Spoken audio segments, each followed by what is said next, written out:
साथियों, अभी हम पहुंचे हैं पुणे में, और पुणे में मैं आपको दिखा देना चाहता हूं कि पिपरी चिंचवड़ महानगर पालिका के अंतर्गत एक आचार्य अत्रे रंग मंदिर के नाम से ये ऑडिटोरियम है। यहाँ पर भंते वीराचार्य जी का आगमन होने वाला है, और आपको मैं दिखा देना चाहता हूँ कि ये वो बौद्धिस्ट जो युवक और युवतियां हैं, यहाँ पे भंते वीराचार्य जी का बेसब्री से इंतज़ार करते हुए हाथों में पुष्प लेकर के उनके ऊपर फिर यहाँ पे पुणे में वर्षा होने वाली नहीं है। मेरा नाम नितिन हाँ गजवी सॉरी कोई वो नहीं, नितिन गजवी जी के अंतर्गत ये कार्यक्रम का आयोजन किया गया है यहाँ पे पुणे में। और ना करते करते भी हॉल इतना खचाखच भर गया है। मैं अंदर की भी तस्वीरें दिखाऊंगा। 2 फ्लोर है, दोनों फ्लोर हाउसफुल हो चुके हैं। मात्र आप लोगों के मतलब कार्य उस पर जो आप लोगों ने काम किया है यहाँ पे महाराष्ट्र में, क्या कहना चाहेंगे? 17 अगस्त 2025 से यह यात्रा पवित्र दीक्षा भूमि से होकर कल चैत्य भूमि में पहुंची थी, जहां पर डॉक्टर बाबा साहब आम्बेडकर इनके पवित्र अस्थि धातु को नमन करते हुए, अभिवादन करते हुए पहले चरण को कल समाप्त किया गया। आज ये यात्रा दूसरे चरण से शुरू होकर आज यहाँ पर पिंपरी चिंचवड़ जो पुणे शहर में प्रसिद्ध महानगर पालिका है, जहाँ पर बाबा साहब डॉक्टर BR अम्बेडकर इनके अनुयायी बाहरी पैमाने पर यहाँ रहते हैं। और आज मैं देख रहा हूँ कि यहाँ पर भंते वीराचार्य इनकी जनसंवाद यात्रा को लेकर बड़ा उत्साह का माहौल है, और मैं आशा करता हूँ कि आने वाले समय में बहुत जल्दी यह आंदोलन और भी तेज़ी गति से जाएगा, और कोशिश करेंगे हम सब मिलके कि ये महाबोधि महाविहार मुक्ति आंदोलन का जो लड़ा है, जो कल तक आकाश लामा जी साथ में नहीं थे, लेकिन आज आकाश लामा जी और भंते वीराचार्य एक साथ आने से और भी अच्छा सकारात्मक माहौल यहाँ पे समाज में दिखाई देता है। तो मैं आशा करता हूँ कि आने वाले समय में भी इसी प्रकार का आयोजन पूरी देश दुनिया में हो, और महाबोधि महाविहार मुक्ति का लड़ा जो है और तीव्र गति से आगे जाए, और आने वाले 2026 तक महाबोधि महाविहार जो विहार है वो बौद्धों के हाथ में हो, ऐसे में आशा करता हूं। महाविहार मुक्ति आंदोलन जो कि इसकी जो बेस जो है तैयार हो गई है महाराष्ट्र से, क्योंकि महाराष्ट्र एक ऐसा प्रदेश है जो यहाँ पर ज़्यादा तादाद में बौद्धिस्ट रहते हैं, अम्बेडकरवादी बौद्धिस्ट रहते हैं। क्या कहना चाहेंगे? नमो बुद्धाय, जय भीम। आज हम हैं पिंपरी चिंचवड़, जो पिंपरी चिंचवड़ महानगर पालिका जो पुणे शहर में है। तो यहाँ पर आज आप देख रहे होंगे कि महाबोधि महाविहार मुक्ति आंदोलन जो प्रयास किया था धम्मध्वज यात्रा से, ये जन जन तक पहुँचे, उसी का प्रयास है। आज जो भी आप भीड़ देख रहे होंगे, दोनों फ्लोर फुल हो चुके हैं, अंदर के दोनों फ्लोर फुल हो चुके हैं। आगे जैसे जैसे ये कारवा जाएगा और पहुँचेगा। ये ऑडिटोरियम खचाखच भर गया, नीचे लोग बाग बैठे हुए हैं, कोई जगह नहीं, अंदर जगह नहीं है, बाहर जगह नहीं है। तो ये है कि लोगों में अभी धम्म के प्रति आस्था बढ़ रही है, अपना जो बुद्धिज्म है उसके प्रति आस्था बढ़ रही है। और महाबोधि महाविहार जो आज ब्राह्मणों के हाथ में है और जो वहाँ की बिहार की सरकार के हाथ में है, तो उसे छुड़ाने के लिए सभी लोग आज इकट्ठा हो रहे हैं। और मैं जो धम्मध्वज यात्रा का जो हमारा जो प्रयास था, जो हमारी टीम ने एक कार्यक्रम शुरू किया था, तो उसमें हम सफल होते हुए भी दिख रहे हैं, और सभी बौद्ध लोग इससे जुड़ने को रेडी है। चलिए, तो अभी भंतेगण यहाँ पे वो आ रहे हैं, और आप देख सकते हैं कि गाड़ी आ चुके हैं, और बेसब्री से इंतज़ार हो रहा है भंते वीराचार्य जी का। ये आंखें तरस रही हैं उनके दर्शन पाने के लिए, क्योंकि आप देख सकते हैं कि जब मैं अंदर से आया था तो काफ़ी दूर तक ये कतार लगी हुई है, अंदर तक ये कतार लगी हुई है महिलाओं की। जितने भी बौद्ध अनुयायी हैं, यहाँ पे बौद्ध मंक भी हैं, यहाँ पे बेसब्री से इंतजार करते हैं, और उनके राहों में ये फूल बिछा दिए गए हैं। तो आप देख सकते हैं सीधी तस्वीरें आवाज़ भारत से, और वीराचार्य जी का आगमन हो चुका है। हम तुम्हारे साथ हैं, थोड़ा साइड पीछे भी कैमरे, हम तुम्हारे फाइनली भंते वीराचार्य जी का आगमन हो चुका है, हम तुम्हारे साथ हैं। और उनके स्वागत के लिए आप देख सकते हैं कि काफ़ी लोगों की हुजूम है यहाँ पर। और अभी अंदर हम तुम्हारे साथ हैं, आगे बढ़ो, हम तुम्हारे साथ हैं।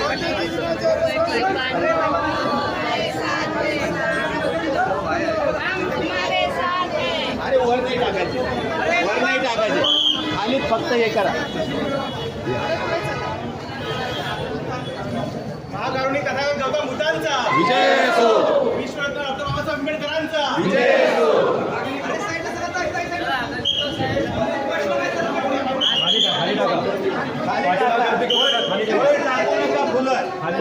यार आगे से हटो भाई, तुम क्या करते हो यार?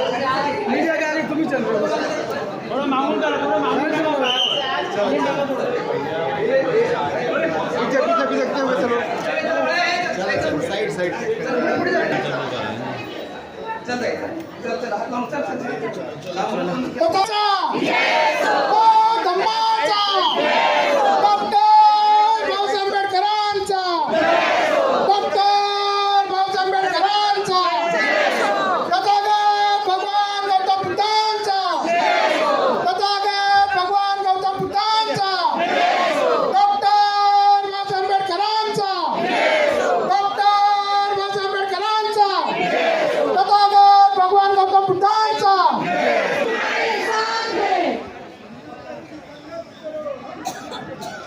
मीनाचारी बन के आप संघर्ष करो, हम तुम्हारे साथ हैं. मीनाचारी बन के आप संघर्ष करो, हम तुम्हारे साथ हैं. सत्य भूलते भिक्षु खुद बड़े निराश निभाना है.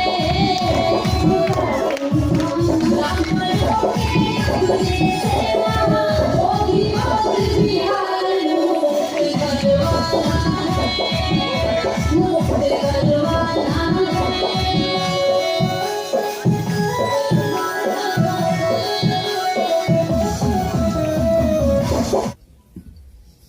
आंदोलन शुरू हुआ और ये आंदोलन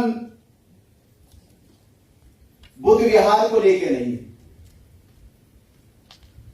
जब हम बौद्ध गया में थे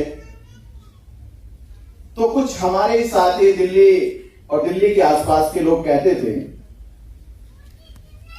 कि भंते जी महाबोधि महाविहार से भी बड़ा विहार बना ले गए हैं. क्यों लड़ाई लड़ रहे हो, क्यों संघर्ष कर रहे हो, क्यों उलझ रहे हो उन लोगों से? महाबोधि महाविहार से बहुत बड़ा विहार बना सकते हैं. मैंने कहा बिल्कुल बना सकते हो.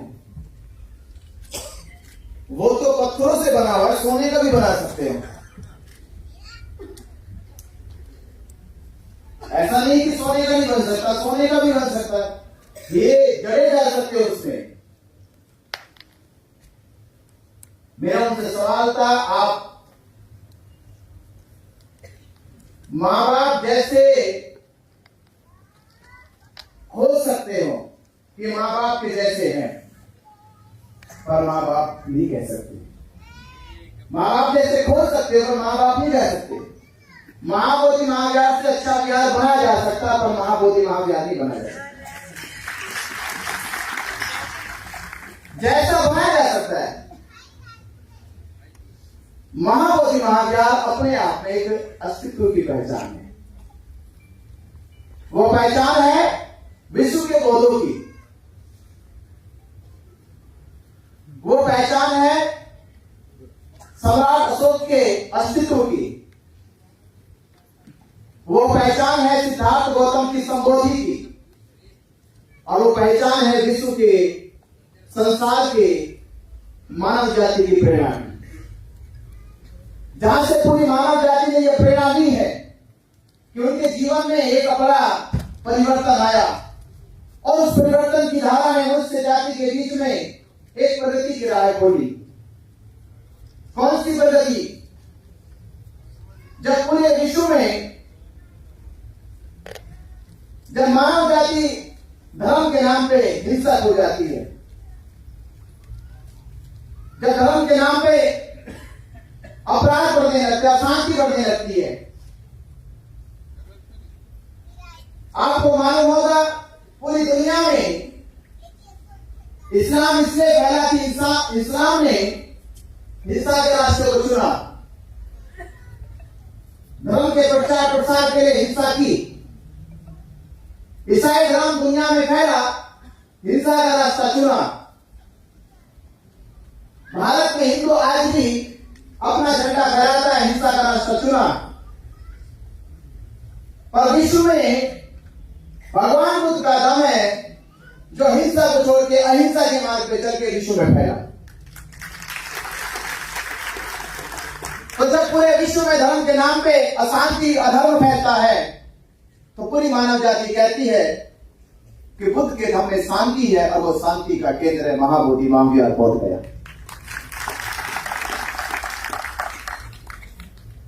बोध गया अपनी उपलब्धि की खोज में निकल पड़े। मेरी उपलब्धि की खोज क्या होगी, ये आपके लिए भी कह रहा हूं कि इसको कभी भी मत अच्छे घराने में पैदा हुआ या अच्छे बड़े से पैदा हुआ, अच्छे परिवार में पैदा हुआ, ये मेरी उपलब्धि है।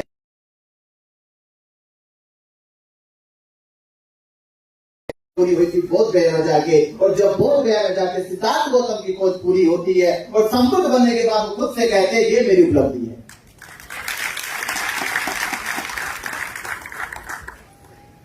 तब राज्य भी नहीं है, तब पिता का नाम भी नहीं है, पत्नी भी साथ नहीं है, बच्चा भी नहीं है, शाक्य वंश का एक भी सदस्य साथ नहीं है, फिर भी सिद्धार्थ गौतम बुद्ध बनने के बाद कहते हैं मेरी उपलब्धि है ये मैं बोध प्राप्त करा, ये मेरी उपलब्धि है।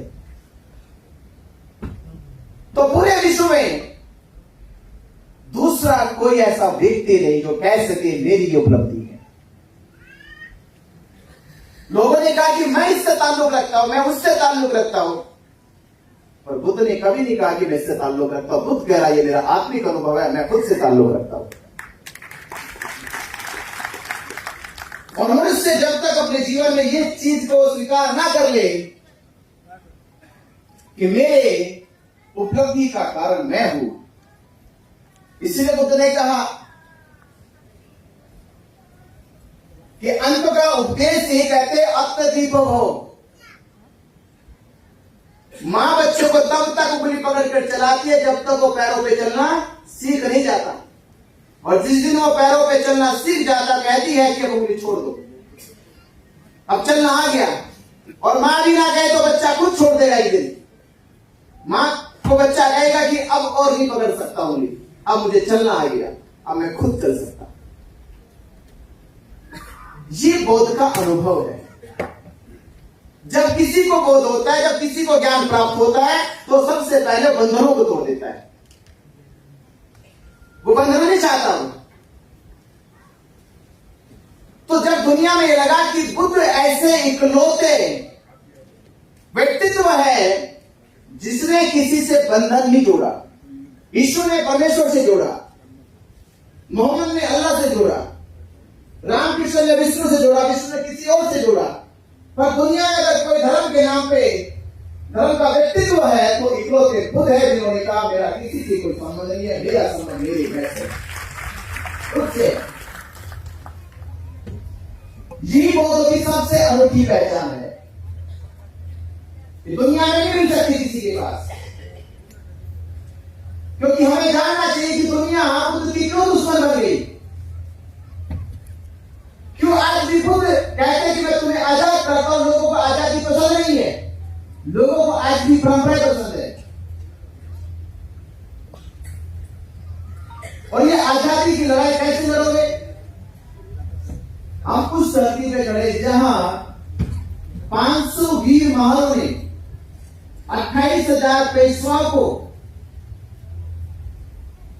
आप उस पवित्र धरती पे, उस क्रांतिकारी धरती पे, उस सूरवीर धरती पे जन्म लिए जिसकी गाथाएं पूरे देश में इस नाते गाई जाती कि दुनिया में इतना अनुपात की संख्या में, दुनिया में युद्ध हुए तो बराबर की हिसाब से हुए, 100 के युद्ध 100 से हुए, 500 के युद्ध 500 से हुए, 1000 के युद्ध 1000 से हुए, 1-2 का फर्क हो सकता है, पर पूरी दुनिया में 500 और 28,000 पेशवाओं का फर्क दुनिया में कहीं नहीं हुआ। मात्र 500 महारों ने, क्योंकि उस समय सिद्धांत ने एक चीज कही थी। एक कहानी है उसी संबंध में कि एक राज्य पे जैसे महारों के ऊपर लंबे समय से पेशवाओं का शासन चला रहा था। कब से चला रहा था? अहिल्याबाई होलकर के समय से। अहिल्याबाई होलकर का हत्या की गई, हमने अहिल्याबाई होलकर के बेटे यशवंतराव होलकर की हत्या की गई। उसके बाद से पुणे शहर में पेशवाओं का राज स्थापित हुआ। उस लड़ाई को लड़ते लड़ते कई बार महारों ने हार मानी। कैसे लड़ेंगे? उसने कहा लड़को, अब तो लड़ के मरो या भाग के पीछे डूब के मरो। अब तो मरना ही मरना है। अगर आगे जाओ के लड़ोगे और लड़ते लड़ते मर भी गए तो वीर शहीद कहलाओगे, बहादुर कहलाओगे, और पीठ दिखा के नदी में भाग के मर गए, डूब के मर गए तो कायर कहलाओगे। और कायरों का इतिहास समाज कभी लिखता नहीं है, बहादुरों का इतिहास समाज लिखता है। तो अब आपके हाथ में है कि लड़ते लड़ते मरना स्वीकार करोगे या डर के भाग के मर के कायर कहलाओगे। तो यही घटना घटित थी सिद्धनाथ के सामने। एक 28,000 सेना, ये 500 महारों की सेना, बात सम्मान स्वाभिमान की है। तो करोड़ों की बात आ गई कि इतनी लंबे समय से जो स्थिति महारों की गई, जो पूरे देश में इतना उस समय पूरे शेड्यूल कास्ट के साथ जो इतना जुल्म अत्याचार हुआ, ये उसकी प्रतिक्रांति का एक उदाहरण था भीमा कोरेगांव। कि महारों ने किस तरह से अपने वर्षों पुराने सहनशीलता को तोड़ा, अपने जुल्म अत्याचार का बदला लिया। तब जाके 500 महार 28,000 पेशवाओं पे विजय प्राप्त कर पाए। क्योंकि वही बात होती है कि जब मनुष्य ठान लेता है, उसे ये मालूम नहीं होता कि लड़ने वालों की संख्या कितनी है, बस उसे इतना मालूम होता है कि मैं लड़ रहा हूं और लड़ना मेरा उद्देश्य है, लड़ना मेरा कर्तव्य है। इस लड़ाई को लड़ते लड़ते आज भीमा कोरेगांव का इतिहास बना। तो इस इतिहास की धरती को परम पूज्य बाबा साहब डॉक्टर अम्बेडकर जी नमन करने आए। बाबा साहब अम्बेडकर जी नमन करने आए, इसका मतलब यह है कि बाबा साहब अम्बेडकर जी अपने उन वीर शहीदों को, वीर योद्धाओं को नमन इसलिए कर रहे कि आने वाले समय में मेरे समाज के लोग ये प्रेरणा ले सके कि आपके कौम के लोग कायर नहीं थे, कमजोर नहीं थे, ताकतवर थे। और हम उदाहरण दे सके बाबा साहब अम्बेडकर जी गए थे। तो हमारी रगों में भी हम उसी खानदान से वजूद रखते हैं जिन्होंने ये इतिहास भीमा कोरेगांव का लिखा है। तो जब हम भीमा कोरेगांव का इतिहास लिख सकते हैं, जब हम बाबा साहब अम्बेडकर जी भारत का संविधान लिख सकते हैं, जब तथागत बुद्ध संसार को संबोधि का ज्ञान दे सकते हैं, तो क्या भारत के बुद्धिस्ट महाबोधि महावीर मुक्त नहीं करा सकते? बिल्कुल करा सकते हैं। और ये कराने की घड़ी अब आई है। भक्ति जी कहते गए कि शुरू में हमारा आंदोलन इसलिए कमजोर हो गया कि अनागारिक धर्मपाल जी को यहां की कुछ सामंत और मनोवादी संस्थाओं ने यह कहकर समाज में भ्रम पैदा किया कि वो श्रीलंका से आए और श्रीलंका से आके भारत के बौद्ध और हिंदुओं के बीच में विवाद पैदा कराना चाहते हैं। तो भारत के उस समय भोले भाले हमारे बौद्ध समाज और बुद्ध में आस्था रखने वाले लोगों में वो भ्रम पैदा हुआ और आंदोलन को ज्यादा गति नहीं मिली। दूसरे आंदोलन में भद्र सुरेश सही को कि वो जापान से आए हैं और यहाँ के सामंत मनवादी लोगों ने यह भ्रम पैदा कर दिया। आंदोलन अपनी गति से चला पर सफलता से पहले चूक गया। पर इस बार वो सामंत मनवादी लोग ये भ्रम भी पैदा नहीं कर पाए, क्योंकि इस बार का आंदोलन न श्रीलंका से न जापान से भारत की भूमि से महाबोधि महावीर मुक्ति का बिगुल बजाएगा। लेकिन ये सम्राट अशोक ने रखी है। इतने बड़े काम किया आपको, आपका जीवन धन्य हो गया। आप मरते मरते कह सकते हो कि आज मैं ऐसी मौत मर रहा हूं जैसी मौत को बुद्ध ने स्वीकार किया था कि मैंने कोई अब कसर नहीं छोड़ी है। मैं 45 साल जीवन जिया और 45 साल के बाद जब बुद्ध कहते कि मुझे इस धरती पे महापरिनिर्वाण प्राप्त करना है और महापरिनिर्वाण प्राप्ति के उस लम्हा को, उस समय को बुद्ध अपने में कह रहे कि अगर मनुष्य रुकने के समय, श्वास छोड़ने के समय अगर उससे छोटा सा भी कष्ट हो जाए, थोड़ी सी पीड़ा हो जाए, इसका मतलब है कि वो मनुष्य महापरिनिर्वाण नहीं कष्टों को भोग रहा है। तो आपके जीवन में जब ये वक्त आएगा, ये लम्हा आएगा, ये समय आएगा, तो आप खुद से कह सको कि मेरी एक इच्छा, समाज की इच्छा, ये विश्व की सबसे बड़ी इच्छा थी महाबोधि महावीर की मुक्ति, मैं उस मुक्ति को देख के संसार से जा रहा हूं। अभी कैसे हो सकते? तो बुद्ध काल में हमारा जन्म नहीं हुआ, ये अफसोस रहा हमें। बुद्ध की बात नहीं सुनी, अफसोस रहा हमें। बुद्ध को नहीं देखा बस, ये अफसोस रहा हमें।